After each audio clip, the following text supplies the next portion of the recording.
তুমি যে নিজেকে বারবার বলছো, আমি পারবো না, আমার দ্বারা হবে না, একটু থামো। একবার ভাবো তো, কে নিজেকে না ভেঙে গড়তে পেরেছে? বলো, কে এমন আছে যে কষ্ট না পেয়ে, চোখের জলে না ভেসে সফল হয়েছে? কে ব্যর্থ না হয়ে প্রথমবারেই সফলতা ছুঁয়েছে?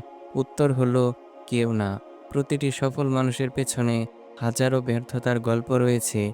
প্রতিটি শক্ত মানুষ একসময় ভেঙে পড়েছিল, কেঁদেছিল, হাল ছেড়ে দিতে চেয়েছিল। কিন্তু পার্থক্য কোথায় জানো? তারা থেমে থাকেনি, ভাঙার পর আবার নিজেকে গড়েছে, আগের চেয়ে শক্ত, আগের চেয়ে বুদ্ধিমান হয়ে। তোমার কষ্ট, সেটা তোমার দুর্বলতা নয়, সেটা তোমার প্রশিক্ষণ। তোমার ব্যর্থতা, সেটা তোমার শেষ নয়, সেটা তোমার শুরু। তোমার চোখের জল, সেটা তোমার পরাজয় নয়, সেটা তোমার সাহসের প্রমাণ যে তুমি এখনো চেষ্টা করছো।